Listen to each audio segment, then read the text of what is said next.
Hey folks, new episode of Dryfire tips for you. In this one, we want to do something Star Wars themed since episode 7 is coming out in just a few days. And actually, by the time you're watching this, it might already be out. So we decided to take the famous and iconic scene where Han Solo is threatened by a bounty hunter in the Cantina, and Han shoots first. One of the things that I always kind of bring up, in the who shot first debate is it really doesn't matter. Han was defending himself either way. He had a bounty hunter pointing a weapon at him and threatening him and saying, I'll kill you if you don't give me money, or I'll take you to the job of the hood if you don't give me any money. So it's that debate, really, I don't care, because either way, Han was defending himself.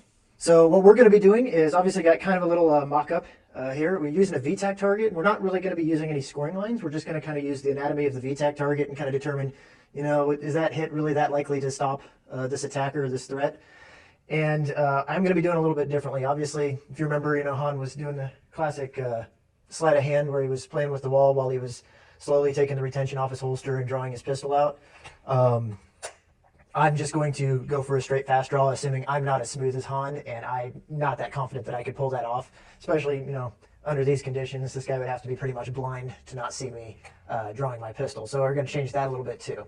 But I'm going to be taking a few rounds underneath the table here, or however it ends up happening, with basically just point shooting. I'll be able to see the pistol in my peripherals, but basically just point shooting. Kind of evaluate where I hit, how long it took me to get that hit after the start signal. And then I'm going to take actually sighted fire, and it's not going to be super high quality sighted fire because I'm going to be going for speed, but I'm going to take some sighted shots above the table here. So let's go ahead and get started. Spent. All right. Did manage to get a decent pelvic hit off there in 1.72. Not very fast. Remember, I am using a drop leg holster, which I don't really use that much anymore, and it does have retention on it. As far as the hit location, I mean, yeah, it was a decent hit, but is it really going to be enough to stop him? Is it really close enough to vital organs to actually have a decent chance of getting a physiological stop, actually shutting their body down to prevent them from retaliating against me? Getting that kind of shot off is going to be pretty difficult, but the closer we can get to it, the better our odds are going to be in this situation. Spent. Okay, so that one, I missed the target completely. So obviously that's not a very good shot. I'm not sure here.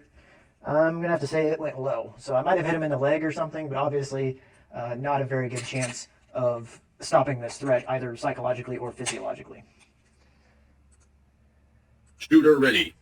Stand by. Spent. All right. So pretty much winged him in his hip. 184. Not very fast, and definitely not a very good hit. Like I said, I would fully expect to get shot in the face by him after trying to pull this one off. So let's go ahead and switch, and let's do some sighted fire now. Spent. All right, so decent hit to the chest, pretty close to some vital organs. Stands a decent chance of getting a physiological stop, although it's probably not going to be very quick. Even if I hit him directly in the heart, he's still going to have enough energy left in his muscles and his cells and whatnot to still pull off that trigger. But it definitely stands a much higher chance than any of those pelvic shots. And time was 1.64, so it was actually a little bit faster than that point shooting. Spent. All right, 155, pretty solid chest hit. Probably got him, if not in the heart directly, then in the major valves, veins and arteries around that. But 155 was the time, so even faster yet. Spent. All right, and I got a decent headshot there. 139, so it was actually quite a bit faster.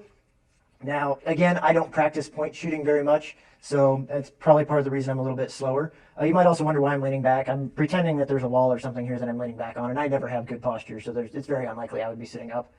But 139, good solid head hit.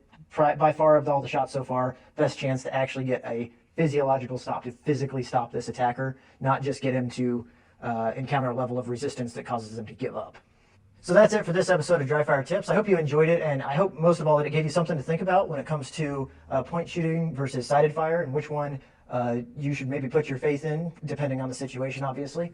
That's all I'm really trying to do, is give you something to think about, give you something to talk about. By all means, if you want to talk about it, put it down in the comments. If you've got your own take on this, or there's something you think I left out that should have been covered, please feel free to throw it on down there. While you're here, please like and subscribe. And until next time, train safe, train smart, and